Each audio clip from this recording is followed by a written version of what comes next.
There's a very nice variation we can perform when we're using a tie move to work the right upper trapezius region here with our elbow. So I place my left elbow there, and I grasp the client's distal forearm with the same hand, and then I go underneath her distal posterior arm. And all I need to do now to work into this area is just to lean into the left and sink down.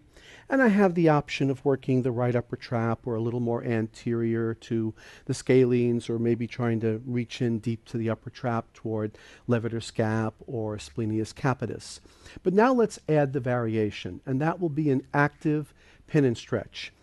So, Yoshiko, what I'd like you to do is I'm going to lean in now and pin here, and now bring your left ear towards your left shoulder.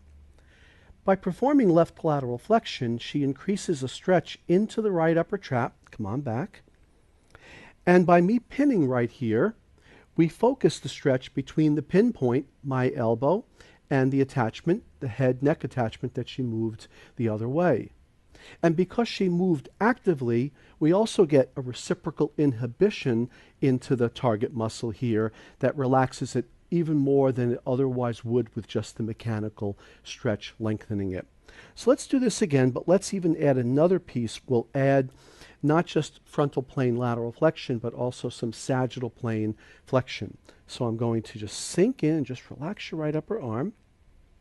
And I sink in and now go down to the left.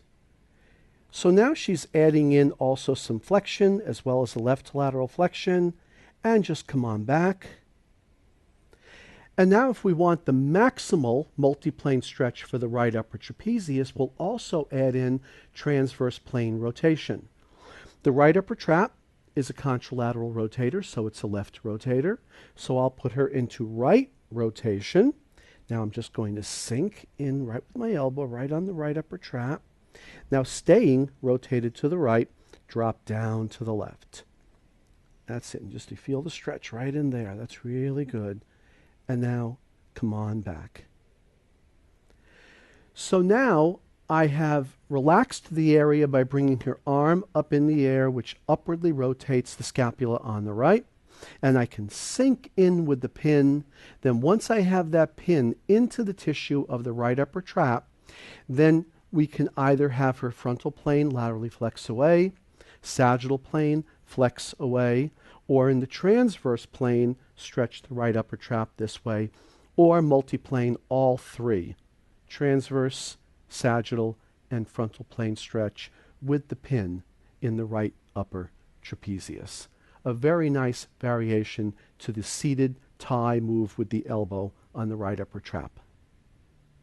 If you liked this video, know that it is part of our video streaming subscription service. Click the link below for more information and receive a free ebook when you sign up.